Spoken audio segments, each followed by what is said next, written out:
Hello दोस्तों, welcome back to computer tech with Alka. दोस्तों, data structure का जो हमारा टॉपिक चल रहा था लास्ट लेक्चर से ही, एरे का टॉपिक, जिसमें हमने ट्रैवर्सिंग देखा, एरे का इंसर्शन देखा। तो आज के लेक्चर में हम डिलीशन के बारे में देखेंगे कि डिलीशन कैसे कर सकते हैं हम पर्टिकुलर एरे के अंदर। तो डिलीशन ऑपरेशन क्या होता है एक्चुअली?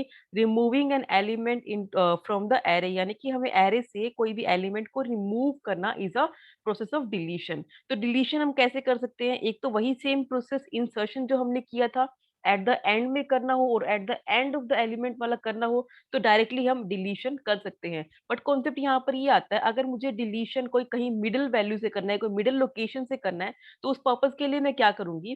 तो पहले थोड़ा सा इंसर्शन वाला टॉपिक देखते हैं। इंसर्शन के डायग्राम में अगर मैं कोई ये लास्ट वाला एलिमेंट डिलीट करना चाहती हूँ, तो कोई भी डायरेक्टली फॉर्मूला में यूज करके, यानी कि डायरेक्टली लास्ट एलिमेंट को पिक करके उसे डिलीट कर सकती हूँ। बट अगर कॉन्सेप्ट ये आए कि मुझे पर्टिकुलर ये एलिमेंट डिलीट करना है मिडिल वाला, तो उस केस के लिए क्या करेंगे? इंसर्शन में मैं क्या कर रही थी? एक एक एलिमेंट को डाउनवर्ड्स कर रही थी। अब डिलीशन में मैं क्या करूंगी? एक एक एलिमेंट्स को अपवर्ड कर दूंगी। बस ओनली इतना ही डिफरेंस है और कोई भी डिफरेंस नहीं है। ठीक है, तो यही सेम कॉन्सेप्ट अभी हम यहाँ पर यूज करेंगे, एल्गोरिदम में समझेंगे कि डिलीशन कैसे हो रहा है। ठीक है, तो चलिए स्टार्ट करते हैं, डायरेक्टली एल्गोरिदम को समझते हैं। तो एल्गोरिदम क्या बोल रहा है? एल्गोरिदम यहाँ पे एक एरे क्रिएट किया है ए नाम का, जिसके अंदर एम नंबर ऑफ एलिमेंट्स है। एम सपोज कि मैं यहाँ पे 5 लेके चलती हूँ, टोटल 5 एलिमेंट है, और आफ्टर डिलीशन मेरा एम कितना हो जाएगा? एम माइनस 1 हो जाएगा यहाँ पे, क्योंकि मैं ये बता के निकलूंगी कि मेरे एलिमेंट्स तो टोटल 5 थे और मैंने एक एलिमेंट डिलीट कर दिया है, तो अब मेरे टोटल एलिमेंट कितने रहते हैं? 4 रहते हैं। ठीक है, जे यानी कि जिस पोजीशन से मुझे डाटा को डिलीट करना है। सपोज कि मुझे थर्ड एलिमेंट ही डिलीट करना है, थर्ड पोजीशन वाला एलिमेंट ही डिलीट करना है। और अब डिलीट ऑपरेशन, जैसे कि हमने न्यू के लिए यहाँ पे ये कोमा दिया हुआ है, जैसे कि मैंने न्यू के लिए क्या किया था? कुछ एलिमेंट ऐड करना, तो उसके लिए मैंने क्या किया था? डायरेक्टली एक वेरिएबल लिया था, उसको नाम दिया था न्यू। तो ऐसे डिलीट के लिए मैं क्या करूंगी? डिलीट वेरिएबल लिया है और उसके थ्रू मैं डायरेक्टली डाटा को डिलीट करूंगी। तो अब स्टेप 1 क्या बोल रहा है? Set delete is equals to del is equals to A of J. A of J कितना है? यानी कि ए ऑफ 3। ए ऑफ 3 को क्या कर दो? डिलीट करना है। यानी कि डिलीट को ये पता चल चुका है कि मेरा एलिमेंट कौन सा है डिलीट करने वाला? ए ऑफ 3 है। अब आई इज इक्वल्स टू जे कर दो। आई के अंदर क्या आ जाए? जे। तो आई की वैल्यू कितनी हो चुकी है? जे की वैल्यू कितनी है? जे की वैल्यू यानी कि जिस पोजीशन को हम डिलीट कर रहे हैं, यानी कि जे की वैल्यू हमारे पास अभी 3 है। अब हमें नेक्स्ट स्टेप फॉलो करना है। स्टेप 4 एंड 5 को कब तक चलाना है?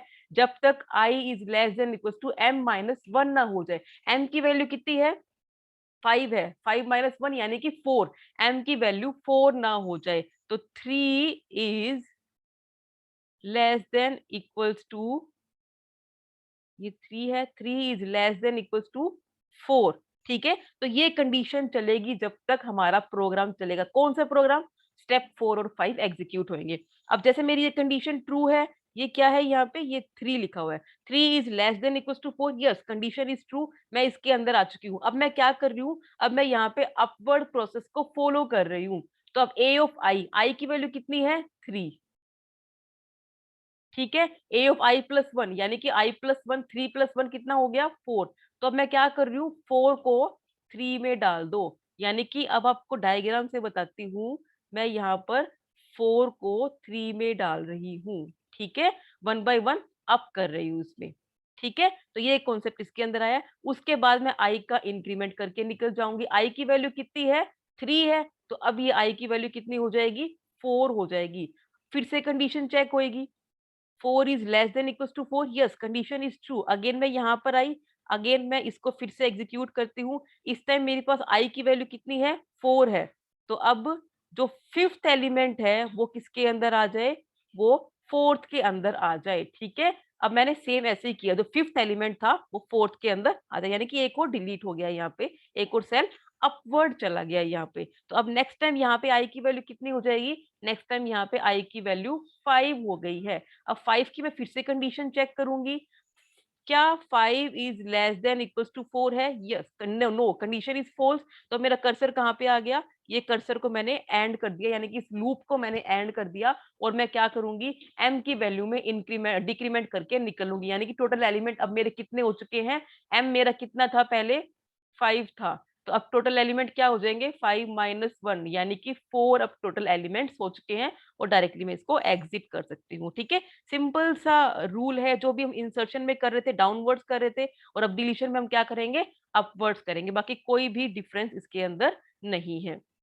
ठीक है, तो अब मैं आपको यहाँ पे डिलीशन का प्रोग्राम दिखाती हूँ, डिलीशन का प्रोग्राम का डायरेक्टली एग्जीक्यूशन दिखाती हूँ, क्योंकि सिंपल ही वे है, एल्गोरिदम वाला ही, जो एल्गोरिदम लिखा है वही एज इट इज हम डिलीशन यहाँ पे कर रहे हैं। सेम फॉर्मूला पुट किए गए हैं इसके अंदर, जो भी मैंने एल्गोरिदम में लिखे हुए हैं। तो डायरेक्टली एग्जीक्यूशन देखते हैं। Enter the number of element, total कितने एलिमेंट्स है, 6 एलिमेंट है। अब सपोज कि मैं नंबर ऐड कर रही हूँ one by one elements. First element है ये, सेकंड है ये, थर्ड है ये, फोर्थ है ये, फिफ्थ है ये, सिक्स्थ है दिस वन।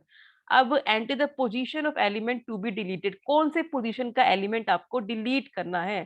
सपोज कि मुझे थर्ड पोजीशन का एलिमेंट डिलीट करना है।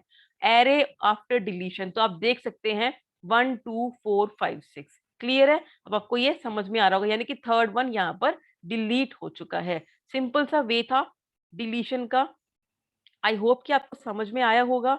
स्टिल अगर आपको कोई डाउट रहता है तो आप मुझसे कमेंट सेक्शन में डील कर सकते हैं। Thank you.